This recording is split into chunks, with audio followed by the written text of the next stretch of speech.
Claire? How are you? We haven't spoken in months. You haven't spoken to anyone in months.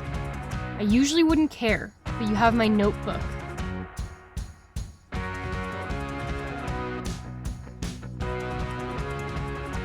Hello? Is anyone there? Oh, yeah. I was just trying to figure out if I already gave that back to you, or... Why are you being such a weirdo? Just get me my book back. It's been months. I didn't know you'd want it back. I mean, I know I said, can I borrow it, but who borrows a notebook? Yeah, I said that to you when you asked to borrow it. But you assured me you'd... I'd give it back. Yeah, I remember. Well, a promise is a promise. I guess you can just, come here sometime and pick it up. That's it. I'm coming in there. Oh, I'm sick. Yep, that's it. I'm really sick. I think I have SARS.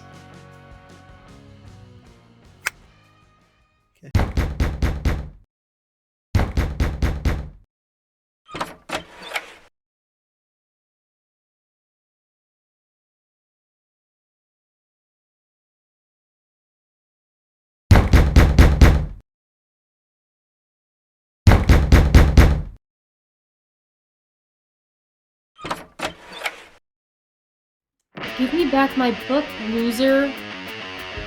You can have it, but don't judge me.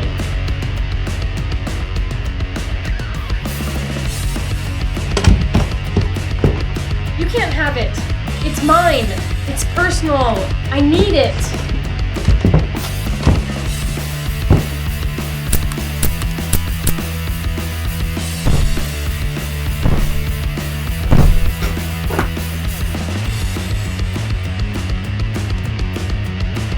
What is all of this?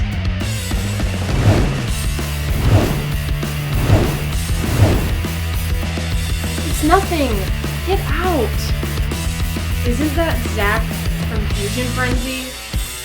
Yeah. How do you know you're obsessed with a video game character? Oh my god. You are such a loser. Stop. Just get out! I already told you. I'm not leaving without my notebook. Fine. Here.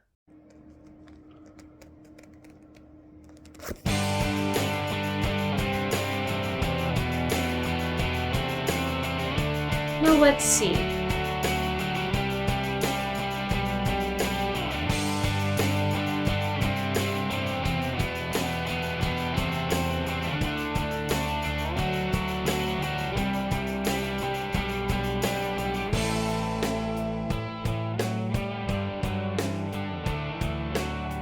Please stop.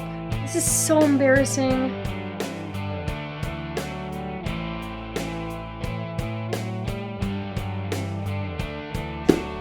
You should get some help.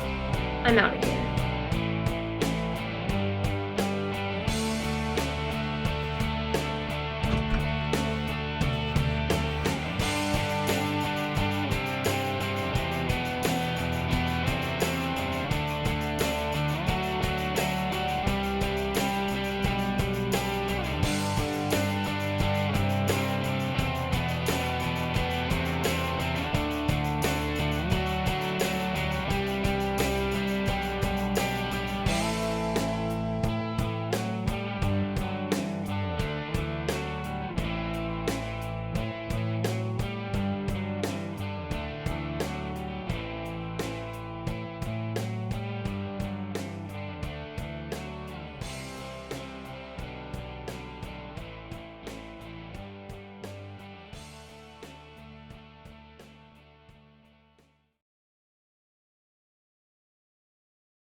Parties.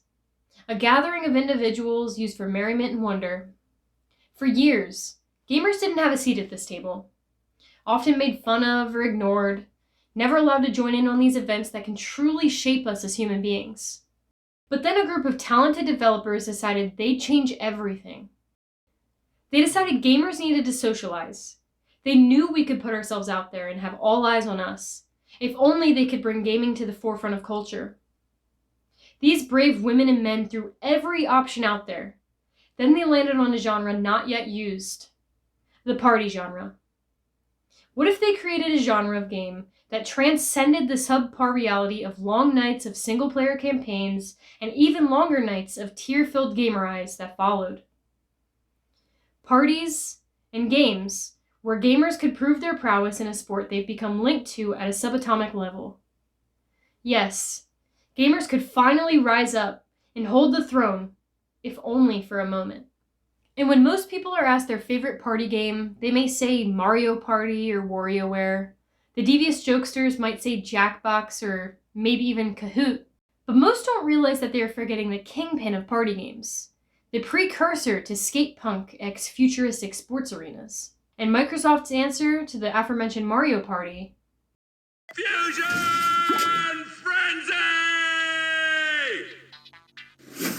Since this channel's inception, I've waited to put out a video on a game that I truly believe deserves a second chance. A game with very humble beginnings, and a story with a game development landscape that has since vanished, for better or worse, with an unprecedented development time and an immovable deadline. Taking inspiration from the other games in the genre, FuzionFrenzy had 45 minigames and spanned across 6 regions: Coliseum, Downtown, Outlands, Waterfront, Military Zone, and Power Station. Each region had its own separate list of minigames based on the theme of said environment, with things like water races being a part of Waterfront and tank battles being a part of Military Zone. In the main playable mode tournament, players would choose the number of rounds the match would contain, pick a character to use in the tournament, and then are tasked with playing 3 minigames in the game's randomly selected region, followed by the round-ending FuzionFrenzy mode. Each of the 45 minigames follows simple control schemes to better teach new players on the fly, and are prefaced by a tip screen, and even the ability to practice each minigame before having to play a series round for points. Speaking of points, players are awarded orbs for their position at the end of each minigame, with first place gaining 6, second place gaining 4, third place gaining 2, and finally, last place getting 0. If any players are tied at the end of the round, which surprisingly happens a lot, the players tie and are awarded points based on the highest position that they are less than or equal to. When all 3 minigames are complete in a round, focus is then turned to the FuzionFrenzy mode, where players can choose to wager points awarded during each round to become available in the next stage to be collected. But wagering comes at a cost because the FuzionFrenzy mode is a high-octane collection game where players can collect only gems of their character's corresponding color, or the white gems that show up later, bringing even higher risk to players willing to wage more, as players may attack others to steal gems from them. The goal is to collect as many gems as possible without being attacked by other players, and while avoiding the many different level hazards that attack goal zones. But the risks don't come without rewards, as players that collect multiple gems in succession before depositing them into the goal gain a score multiplier for the deposit, though if attacked, all held gems are transferred to the attacker, bringing about further quick decision-making and positioning. The final score of the round is based on performance in this mode, providing players with the ability to catch up even when behind, and if you're not a dub main, worst character 0 out of 10, you go all in 24/7. The tournament ends when all rounds are complete and the scores are tallied up additively from the FuzionFrenzy rounds. What follows is a winner's screen that usually features Zack at the top. I swear he's OP. As for other things to do outside of tournament mode, the menu has a few options. Minigame Frenzy allows players to pick and choose the minigame they want to play at will. The options screen allows players to listen through a list of all background music from the game whenever, which is superb if you haven't heard it. Finally, there are a few demo movies from games released around the same time as FuzionFrenzy for the Xbox. FuzionFrenzy hails from a time when games could have demos of other games in them, and it didn't feel out of place. It even included a video demo of Project Gotham Racing, which was another pretty under-the-radar game of the early 2000s. For its time, FuzionFrenzy had a lot of promise and was a welcomed addition to a genre filled with classics, and was a franchise indicative of the early strengths of Microsoft Game Studios. The history of FuzionFrenzy speaks to how much the industry has changed in the last few decades. While modern game developers might have a hard time reaching deadlines, the team at Blitz Games was given a task that seemed impossible. They had to pitch and create the game within the span of a year, with most development being within a 5-month window outside of preliminary structuring and post-creation alpha/beta stages. Initially thought of as a party game for late teens to early 20-somethings that could go to the Pizza Hut, and afterwards, they might go back to their flat with a couple of mates and play on a console. Which, as eerily specific as that target was, in practice, it seems they hit the mark. Throughout development, the now known FuzionFrenzy went by a different name, Blitz Party. The developers didn't even see the name change coming, as it was implemented in the final months of development, with even the titles of the minigames being changed to better fit the new name's chosen theme. Speaking of themes, the obvious inspiration coming from the popular Jet Set Radio series is actually admitted to by Philip Oliver, one of the two brothers that ran Blitz Games. He said, quote, "It was decided that it had to be these kind of hyper-cool humans, and that was influenced by Jet Set Radio, where you were skating and tagging buildings." With a team of 18 game devs, Blitz separated the team into 6 groups of 3 focused on different minigames. Using a week-long development cycle for each minigame, time was tight. If the next week came and a minigame wasn't ready, it needed to be cut in order to make the deadline, causing many minigames to be discarded during this process. The general idea of every minigame fit within these parameters. Number 1, instant understanding of the task at hand. Number 2, it must be possible in under 1 minute. And finally, number 3, it has to be a futuristic sport. Achieving this goal would require simple controls and telegraphed instructions, as well as an easy-to-follow description prior to gameplay. But this came at a cost, as one of the biggest complaints about gameplay was that many minigames were too similar to each other. Most games boiled down to reach a destination, collect an item, or collect an item and reach a destination. And while this may seem repetitive, it did exactly what the devs wanted. It paved the way for you and your non-gamer friend to enjoy a simple rivalry that played to different strengths. General reception of FuzionFrenzy was mixed, sitting at a 70 on Metacritic, with most negative comments attacking the previously mentioned similarities between games, as well as the difficulty curve of AI. While recording, I started on hard, and that was a mistake. I ended up winning on my 3rd try, but it was definitely put in as a challenge, as most games consisted of 2 bots blocking me from progressing, while the 3rd won the game easily. After which, I remained on medium setting for the rest of the recordings. Through other research, I kept seeing players say that FuzionFrenzy wasn't worth the cost because it couldn't hold a candle to the other prominent games that came alongside it with the Xbox release. But in my opinion, that criticism isn't valid because the same can be said for old Mario Party and WarioWare games. The genre is designed with local multiplayer in mind, and will never have the same weight or gravity that a single-player campaign experience might have. However, in a room full of people, a party game might be exactly what everyone needs. Microsoft knew this, and they conceptualized a FuzionFrenzy bundle consisting of the brand new Xbox packaged with 2 controllers and a free copy of FuzionFrenzy.